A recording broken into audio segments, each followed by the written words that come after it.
এই সমগ্র পৃথিবী অনিশ্চিত। আমরা কি করে ভাবি যে আমাদের জীবনে সব কিছু দীর্ঘস্থায়ী হবে? আমাদের জীবনও অনিশ্চিত। একটা ছোট্ট গল্প পড়ি। একবার একজন ধনী রাজার শখ হলো সমগ্র বিশ্বকে জানানো যে সে কতটা ধনী, সে কতটা সুখে আছে, সে রাজ্যবাসীকে জানাবে। সমগ্র বিশ্বে সে ছড়িয়ে দেবে যে আমি কত ভালো আছি। কিন্তু উপায় কি? কি করে জানানো যায় যে সমগ্র বিশ্বে সে কতটা ধনী, সে কতটা সুখে আছে?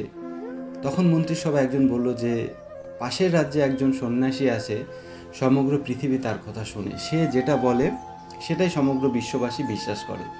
তখন সেই রাজা আদেশ দিল যে ঠিক আছে, তাকে নিয়ে আসো, কিন্তু তাকে যখন আমার রাজদরবারে নিয়ে আসবে, সমগ্র দামি দামি জিনিস তার সামনে ছড়িয়ে রাখবে, সমগ্র ভালো প্রাসাদ, ধন সম্পত্তি সব কিছু তার সামনে ঘুরিয়ে ঘুরিয়ে দেখাবে তাকে। যথারীতি তাকে আনা হলো এবং সমগ্র রাজ দরবার তাকে দেখানো হলো। সমগ্র দামি দামি জিনিস, ধন দৌলত জহরত যা কিছু রাজার কাছে ছিল সব কিছু তার সামনে এনে প্রস্তুত করা হলো। তাকে সমগ্র রাজমহল ঘুরিয়ে দেখানো হলো, কিন্তু তার মুখে সেই প্রসন্নতার হাসিটা কিন্তু তখন ছিল না। রাজা মনে মনে ভাবছিল যে এত কিছু দেখার পরও সন্ন্যাসীর মুখে হাসি নেই কেন। কিন্তু সে সেই সন্ন্যাসীকে কিছু জিজ্ঞাসা করল না। সকলের সামনে রাজদরবারে আসলো এবং তখন সেই সন্ন্যাসীকে বলল যে আপনি সমগ্র বিশ্বকে বলুন যে আমি কতটা সুখে আছি, আমি কতটা ভালো, এবং সারা জীবন আমি এভাবে আনন্দে থাকবো। সন্ন্যাসীর মুখ দিয়ে কোনো কথা বেরোচ্ছিল না, সে চুপ করে দাঁড়িয়ে ছিল। তখন সেই রাজা তাকে বলল, কি ব্যাপার সন্ন্যাসী, আপনি কিছু বলছেন না কেন? সমগ্র বিশ্বকে বলুন যে আমি কতটা ধনী। সেই সন্ন্যাসী বলল যে আমি মিথ্যে বলতে পারি না, আমি মিথ্যা কথা বলতে পারবো না।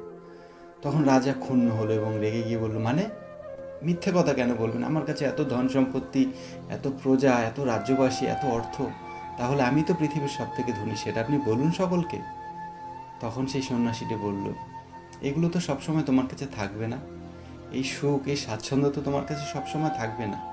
এটা আগে অন্য কারো ছিল, আজকে তোমার কাছে, এবং আগামী দিনে সেটা আবার অন্য কারো কাছে চলে যাবে, তোমার কাছে সারা জীবন থাকবে না।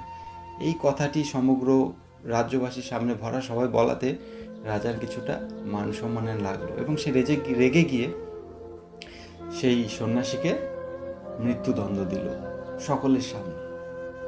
এইভাবে বেশ কয়েক বছর কেটে গেল। হঠাৎ একদিন অন্য আরেক রাজা এই রাজার রাজত্বের ওপর হামলা করল এবং এই রাজাকে পরাজিত করে সমগ্র ধন সম্পত্তি লুট করে নিল এবং তার নিজস্ব রাজসিংহাসনে অন্য রাজা বসে সেই একই জায়গায় যেখানে সেই সন্ন্যাসীটিকে হত্যা করা হয়েছিল সেই রাজাকে হত্যা করা হলো। এবং হত্যার আগের মুহূর্তে সেই রাজাটি দেখতে পেল সেই সন্ন্যাসীটিকে, যে কিনা তাকে বলছে, আমি তোমাকে বলেছিলাম এগুলো সবসময় তোমার কাছে থাকবে না।